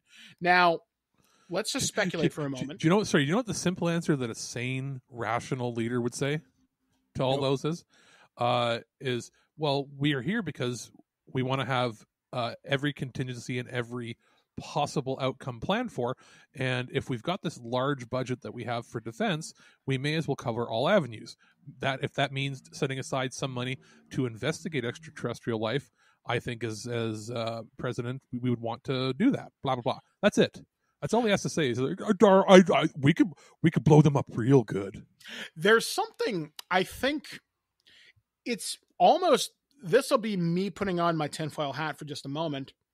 I don't think he's smart enough to cover up the existence of extraterrestrials. No, there's that, but I also think that people that are in the government know that and wouldn't even tell him.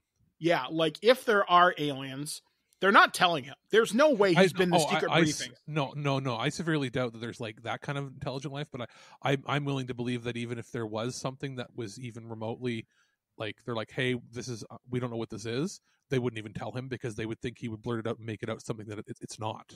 Yeah, like he will not know until they're coming here tomorrow. Yeah, because this administration, from what I understand from the outside looking in, hasn't been the best with its scientific evidence and forthcoming evidence. But the heads of all these other divisions that are internal and military, they're smart enough to realize you don't reveal information to him that isn't concrete because he'll turn it around. Yeah, and he'll and he'll go on like Rush Limbaugh or Fox News and say whatever the hell he wants. And even with that 7-second tape delay, you never know if he'll say something dumb. So is there aliens? Who's to say? All right, our final story comes of NPR.org, a disturbing Twinkie that has so far defied science. There you go. This is the one I'm saying you're welcome. NPR, if you look it up online, one of the most neutral and true news reporting sites that has no bias, and they have a story on Twinkies. I love it.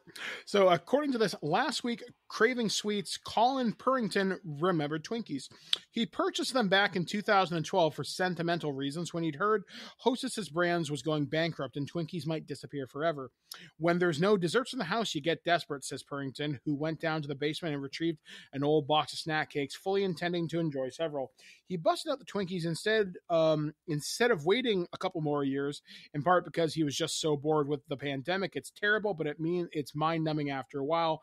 Like many people, Purrington believed that Twinkies are basically immortal, although the shelf life is officially 45 days. He removed the Twinkie from the box, unwrapped it, it looked fine, and took a bite and then retched. It tasted like an old sock, Purrington says. Not that I've ever eaten an old sock.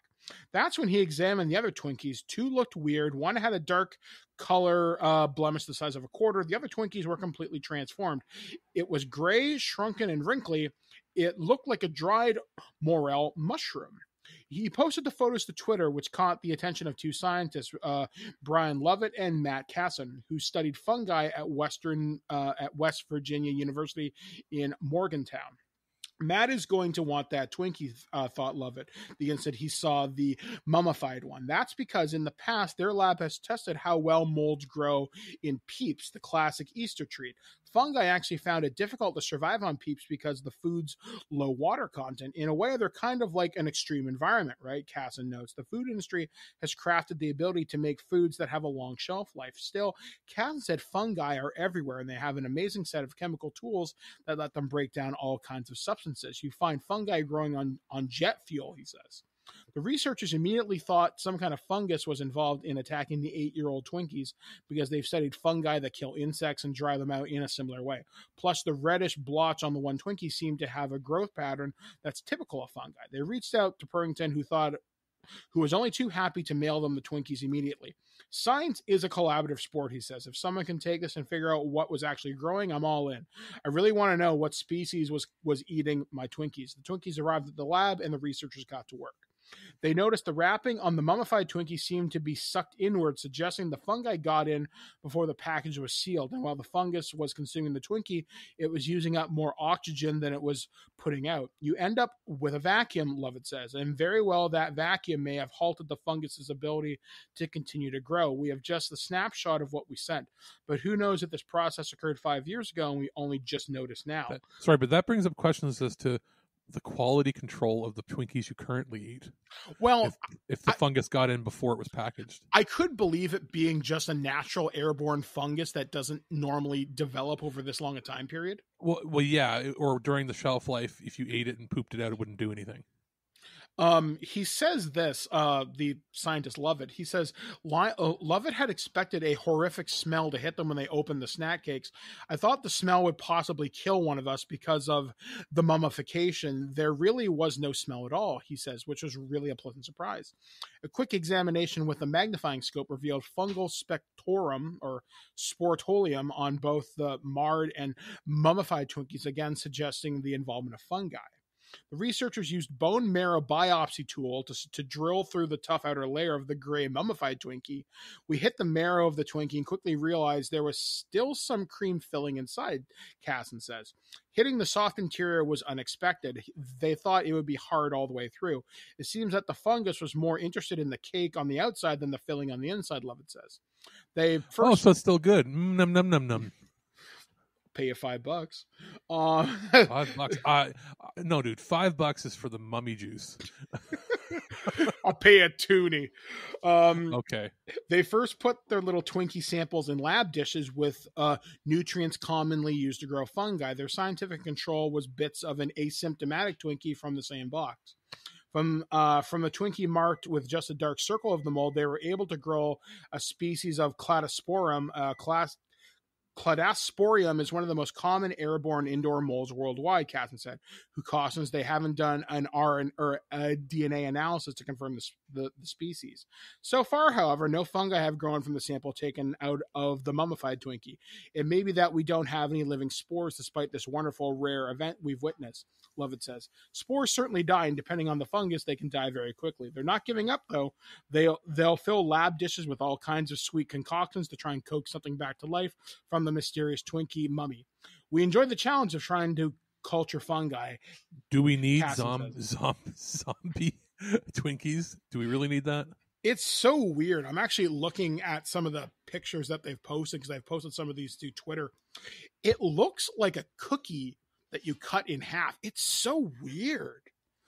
And I was just looking at that. I'm like, well, we now know for sure that at least the Twinkies in the last few years were not immortal. The ones from the 70s and 80s might have been. Now, I actually do have a dead Twinkie story, if you can believe that. Okay. So when Ghostbusters 2016 came out that summer, a few friends of mine, Jen actually, had went out and got me some of the green slime-filled ones and some of the marshmallow flavored ones. And I had got a bunch of them, and I enjoyed a couple over the course of that summer. But eventually I got sick of them, and Blair had put them away in a box in our pantry, and we forgot about them. Flash forward to this year, we're moving, and she tells me that my sister Kara had come across a box of these ancient Twinkies and thrown them out. I wonder if I had mummified spore Twinkies. Well, they said, well, did Hostess go bankrupt? Are they gone? Are Twinkies gone? Oh, no, you can still get them. No, because I know in Canada, they're not made by the same people. I don't know whether they're... Because I know you can still buy Twinkies at the corner store and Walmart, so maybe it's different up here in Canada? I don't know. Because I know people always get... like Frito-Lay, maybe? The confusing thing is different brands make different things. In Canada, Hostess is not nearly this. Like in Canada, Hostess was known for making chips, but it's a different company. And like up here, we have Vachon. Vachon makes, it's that Quebec company that makes Passion Flakies or whatever. Passion Flakies, Joe Louis, which they don't have in the States. What do they call them? Wagon wheels or something? I think so, yeah. Or moon pies or something. But yeah, like we have those, like we have, and Twinkies. I thought that they made Twinkies in Canada. Either way, it won't be. It's very rare for us to import that kind of snack. Usually, it's a Canadian bakery will make their own and then have the name on it.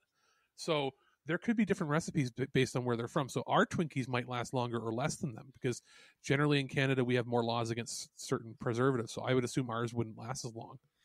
Yeah. That's weird. Still, 45 days. That's not as long as a shelf life as I would have expected. I would have figured maybe 3 months minimum.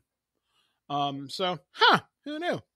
So anyway, that's all the stories we have for you this week here on The Weird News, only on ThisWeekInGeek.net. But we're going to take things into my final review. So we've taken a look at Conan. We've taken a look at kart racers. Why don't we gather what friends we can in safe environments that we can, and let's play the newest edition of Jackbox right on the Xbox One. We'll be back, guys, right after this, only on ThisWeekInGeek.net. The Jackbox Party Pack 7 is here. And this time, the sky's the limit. With 5 new party games guaranteed to blow you away. Hey guys, this is Mike the Birdman here, and I'm here with a review of the Jackbox Party Pack 7 by Jackbox Games. A review code was provided to us for the purposes of this review. Okay, so I'm reviewing this game on the Xbox One, and typically I'm a huge fan of the Jackbox party games that come out. It's not often that I look forward to a yearly release, but very rarely have I been disappointed. And this year's edition, Party Pack 7, is one of the strongest that the Jackbox Games people have developed in recent years. In fact, I'd say 4 out of 5 of these games are like a hit. In fact, they are utterly fantastic. Okay, so I'm just going to read them off and then I'll kind of give you my impressions of them so far. There is Quick Blast 3, which doesn't really need any introduction. You also get The Devils and the Details. You also get a drawing game called Champed Up, a game called Talking Points, and finally Blather Round, which is kind of like charades. Okay, so Quiplash, get a couple prompts, make up something funny. It's honestly pretty fun, and if you have the right group of people, it gets vulgar and downright offensive real quick. And let's just say some of these things I've given of answers could be career destroying. So that's fun. The real standout to me in this collection is a game called The Devils and the Details. And that's where you play a group of like evil hell dwellers that's been sent to Earth, but you have to pretend to be a human family. And each of you will take on different roles, like the mom, the dad, the teenager, the baby. And you can do different chores, and you have to maintain a certain score to get through the week to make hell happy so you can blend in. But you can also do really selfish things like steal the credit card, steal the car, and stuff like that. And that doesn't get the family points, but it gets you points. And you want to maintain a family score. And the thing that says it's collaborative, it's like I might help someone search the couch cushion, so I'm using my phone to like tap or scrub looking on couch cushions, and they'll be looking in a different part of the house for loose change or something. And or other times you'll be in a car and another person beside you will give you directions via GPS, going go left, go right, go straight, stuff like that, so you can get a lot of points. And it's surprisingly fun. In fact, I think that is the standout game this year.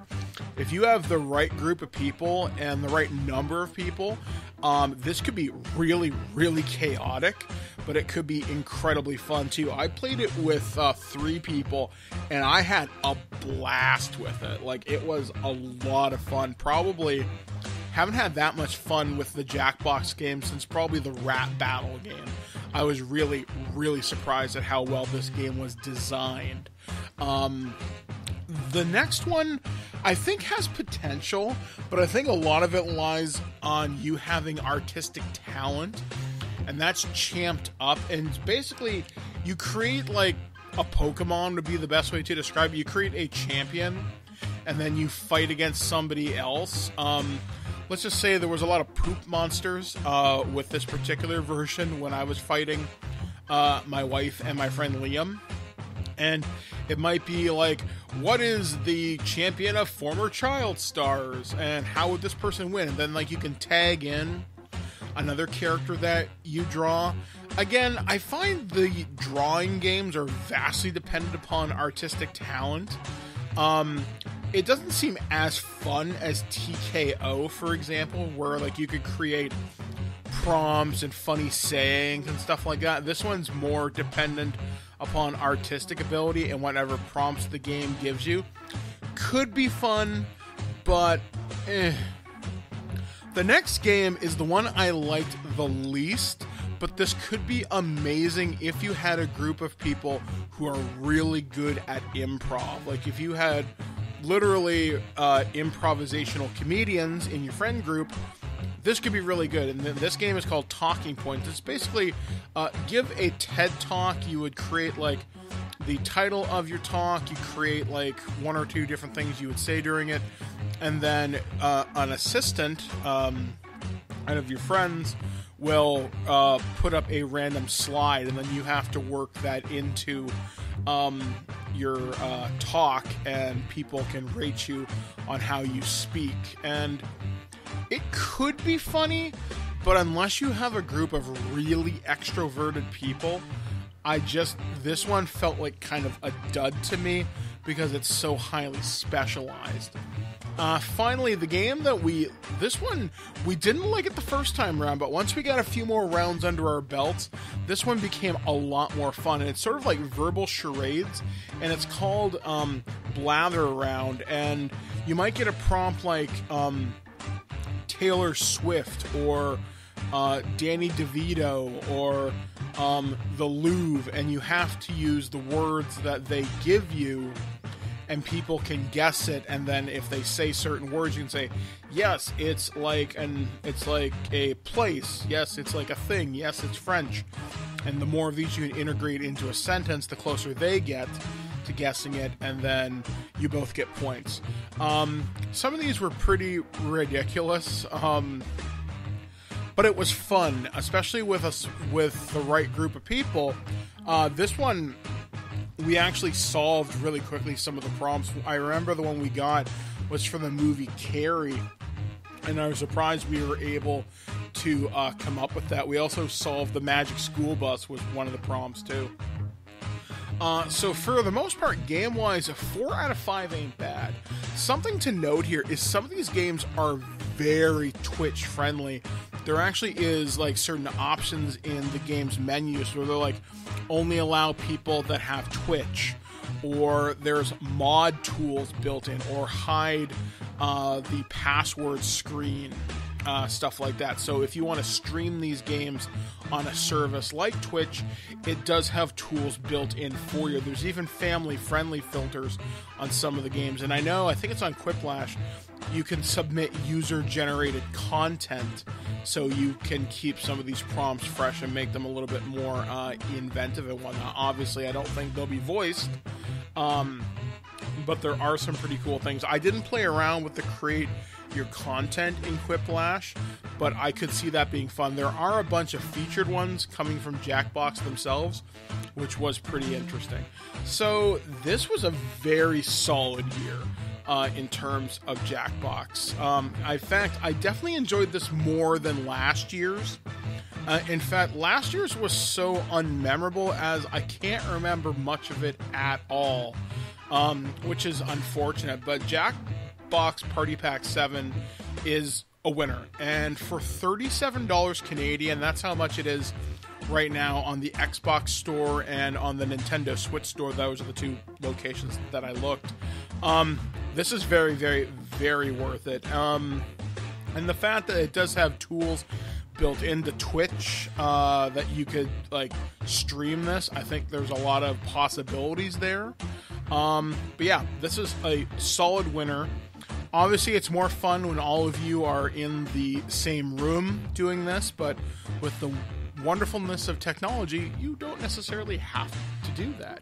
So anyway, guys, that's going to be this review of Jackbox Party Pack 7, which gets a hearty recommendation and will definitely be appearing in my holiday gift guide later on this year. The Jackbox Party Pack 7. Take your party into the stratosphere. All right, guys. Well, that has been the kind of show it has been right here on ThisWeekInGeek.net. I couldn't think of an easy transition out of that, but it's been one of those days I'm a little bit thrown off. This has sort of been an interesting show, but I'm glad to have Alex back on the team. First show back. That's why it's happening. Yeah, I'm just a little thrown off. And obviously starting things off with, I am in an Aliens game. I now have a brand new last name. It's exciting. Our reviews have been interesting, ranging from the dark fantasy realm of Conan to SpongeBob and bizarre games where you play Satan's family. It's been a day. So hopefully you have enjoyed your time with us only on ThisWeekInGeek.net. We are going to be having a future Imperfect rather soon. We recorded it on Star Trek Lower Decks as a series. We also are going to be doing another Loose Cannon where we look at director Fred Decker, who in the 1980s made several movies such as The Monster Squad and Night of the Creeps, kind of celebrating one to what I feel to be some of the most iconic B movies of the 1980s that don't get nearly enough respect and love. Then next week we will be having James the Angry Video Game Nerd on the show. We will still be having a regular show next week as well. So it's going to be busy. The website relaunch will be happening. There might be some downtime in the next week and a half, but it shouldn't be more than a couple of hours. Yes. It all depends on how quickly things get transferred over. Yeah, so that'll vastly be depending upon the domain provider and all sorts of technical mumbo-jumbo I don't get. The internet gods at domain name servers, Google, previous hosts, new hosts, if everybody works together as a happy family, we're all good. Yeah, so I'm hoping for a fairly seamless transition. I'm going to knock on some wood right now for luck, but it'll be wonderful. This has been a long process coming. I'm looking forward to seeing it happen live. In just a few weeks, we have new consoles coming up. That's going to be exciting. We've got. I'll be picking mine up day one. Yours will be arriving whenever. Hopefully day one or whenever they come in the mail. Yeah, so that'll be annoying. So yeah, we'll be looking forward to all that and more. So again, thank you everybody who has stuck with us for the last 13 years, and thank you everybody for joining me on my journey of self-discovery. I'm looking forward to still serving you as Mike the Birdman, but it's nice to have a name that's my own, to be mine. And I'm looking forward to exploring my First Nations heritage more as time goes on. And it's been 2020 may have been a lot of things for a lot of people. It's been a very important year of self-discovery for me. I'm still in school right now, which I'm doing wonderful in. I got more courses coming up. I'm still going to be in school for a while. I met my half-sister, Katie. It's great. I'm looking forward to seeing what the rest of 2020 has. Let's hope the world doesn't end in a viral apocalypse that was brought on by the Umbrella Corporation, because, hey, it's October and I'm not discounting anything at this point. So with all that in mind, what do we got coming up from you, Alex? I'm not sure if we're going to do another Turd or Treasure episode this week, but certainly if we do, you'll know about it. But like you said, we have I think we're going to be doing a Future Imperfect. We have one coming whenever it's ready. It's been recorded, so I'm not sure if that's posting this week or not. But don't we also have a comic episode coming in the next 2 weeks? Yes, actually, me and JT are going to be recording that on Thursday night. We will be talking about spooky comics. I will be talking about Neil Gaiman's Sandman and Death.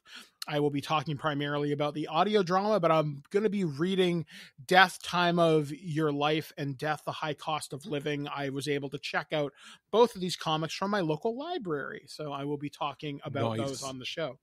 So anyway, for ThisWeekInGeek.net, we have been Alex, the producer, and webmaster, it seems.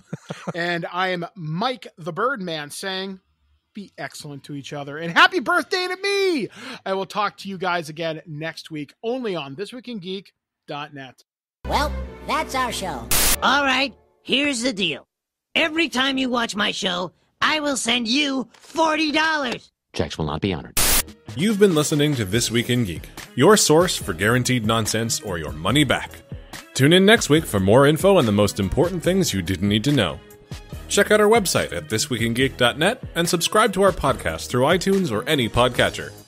If you'd like to comment on this episode, head over to this episode's post at ThisWeekInGeek.net and leave a comment through Facebook Connect.